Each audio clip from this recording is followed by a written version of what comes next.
माघ मेला केवल कल्पवासियों का मेला होता था और इस बार माघ मेले में अब तक पौष पूर्णिमा से लेकर के अब तक 21 करोड़ श्रद्धालु गंगा, मां यमुना और सरस्वती की त्रिवेणी में डुबकी लगा चुके हैं, आस्था की पवित्र डुबकी लगा चुके हैं।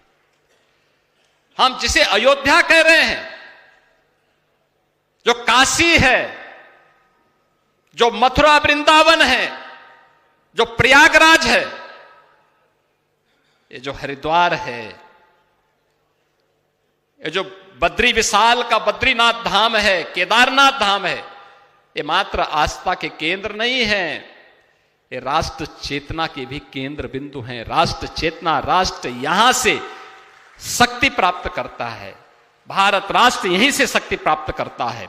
और हमें जब इन आस्था के केंद्रों को हम लोगों ने सम्मान के साथ आगे बढ़ाया है, उसकी विरासत को सम्मानित किया है, उसको संरक्षित करने का काम किया है, परिणाम क्या है?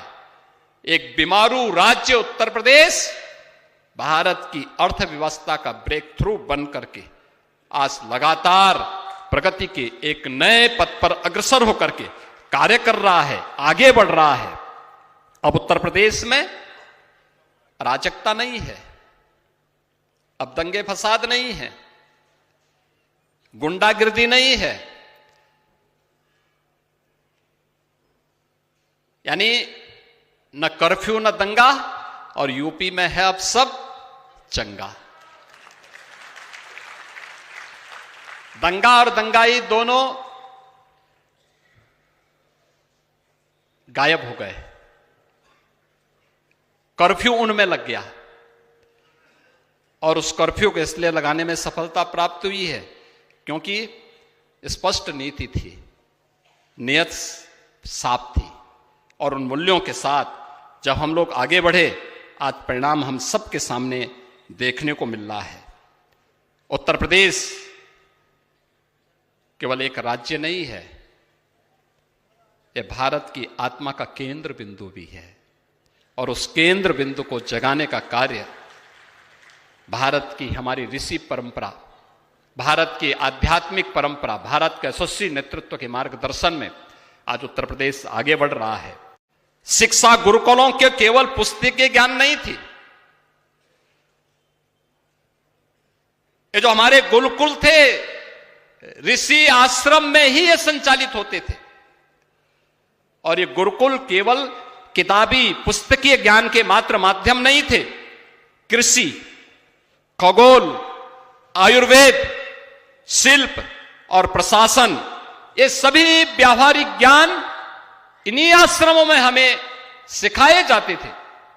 लोग मुझसे पूछते हैं, कहते हैं मुख्यमंत्री बनने के पहले तो आपने कोई प्रशासनिक दायित्व नहीं निभाया, उत्तर प्रदेश को कैसे चला रहे हैं? मैंने कहा आपको मालूम होना चाहिए मैं एक आश्रम की व्यवस्था के साथ जुड़ा हूं, ये हमारे जीन्स का हिस्सा है। प्रशासन कैसे चलना है ये भारत का सन्यासी आश्रम की पद्धति से सीखता है, वहीं पर हमारी ये एमबीए की डिग्री उसी आश्रम में हमें प्राप्त हो जाती है। मैनेजमेंट कैसे होना है, प्रबंधन कैसे होना है, ये वहां के आश्रम की पद्धति से हम सीख जाते हैं। भारतीय नारी समाज अर्थव्यवस्था में बराबर की सहभागी थी, वह कभी पराधीन नहीं रही और उसे पराधीन कभी बनाया भी नहीं गया था, कभी नहीं। हमेशा उसकी अपनी हिस्सेदारी थी, उसका अपना प्रभाव था, लेकिन आक्रांताओं के साथ साथ लूट आधारित अर्थतंत्र ने स्थानीय उत्पाद को नष्ट किया, ग्राम स्वराज टूटा। याद करना, स्वरोजगार की जगह यानी जो गांव में स्वराज उत्पन्न होता, स्वरोजगार उत्पन्न होता था, उसका नाम ले लिया कर आधारित व्यवस्था ने। टैक्स दो और सरकार पर निर्भर रहो, कारीगर गुलाम बना दिया गया, किसान करदाता बन गया। यानी आश्रम पद्धति से विमुख हुए, गुरुकुलों की परंपरा से विमुख हुए तो कारीगर हमारा गुलाम बन गया और शासन पे हमारी निर्भरता हो गई किसान करदाता बन गया, आत्महत्या करने के लिए मजबूर हो गया। हमें इस बात को याद रखना होगा, एक ग्राम स्वराज की जो अवधारणा है, ये केवल कोरी नहीं है। जब गांव टूटता है तो याद रखना, एक गांव का टूटना